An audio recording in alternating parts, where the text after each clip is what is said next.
Hi guys! Ngayon, magluluto tayo ng sinigang na bangus. Ang kailanganin natin ingredients ay bangus, this is 7 pieces.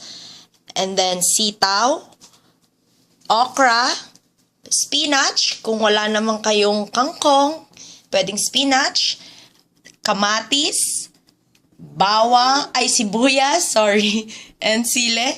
At saka ito ang tubig na gagamitin natin, ang pinaghugasan na bigas. Mineral water ang ginamit ko dito.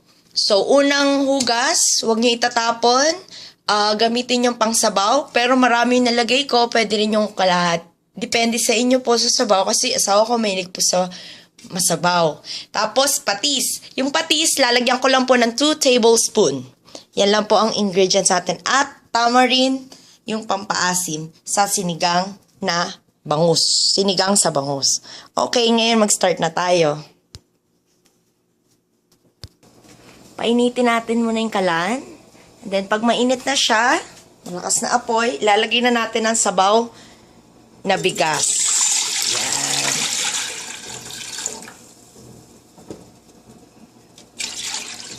Yan. Hindi ko masyado nilagay lahat.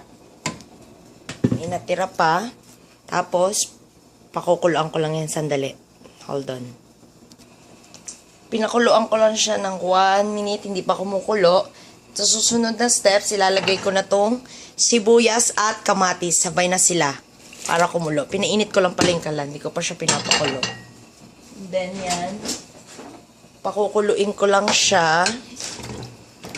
Pag kumukulo na siya, pwede ko na ilagay yung bangus. Tayin lang natin siya kumulo. Magbabalik ako. Check natin kung okay na. Yan, kumukulo na siya. Dapat, pakukuluin natin mabuti. Ganyan. Tapos, pagka kumukulo na, ipepress natin yung kamatis. Masarap kasi sa sinigang pagka yung kamatis durog. Yeah, like that. Kasi hawak ko yung camera habang nagluluto ako. Ayun, kaya hindi ko masyadong ma-press. Yan. Tapos, yung sabaw ng bigas, pwede siya rin sa beef sinigang. Ang sarap nun. Pero, ang gagawin nyo sa beef sinigang naman, magsasaing kayo. Pag kumukulo na yung sinaing nyo sa rice cooker, checkin nyo. Pag kumukulo na siya, aanin nyo, kukuhain nyo yung parang amba tawag doon. Yun ang masarap, malapot. Lagyan yung gabi yun. Ito, wala kasi ako ngayong gabi, pero pwede nyo rin lagyan. Yan. Okay na siya. Tapos, isasabay ko na yung bangus sa okra. Kasi mabilis lumambot ang bangus. Mabilis siya maluto. Yan.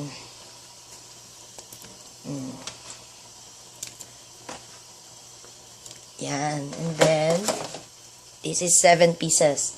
And then, lagay na natin yung okra.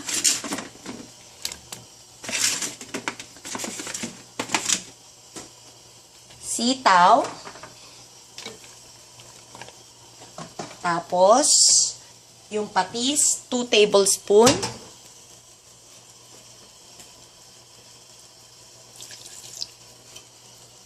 And then, yung pang-asim natin.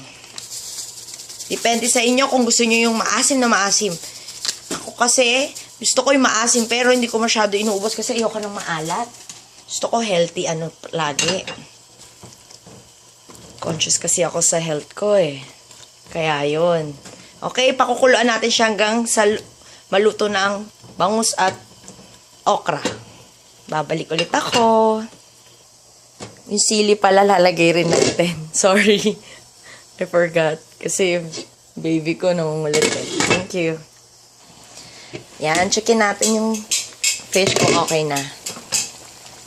Nalalaman mo pag luto na siya, iba na yung kulay ng isda. Puti na. Kaya this one.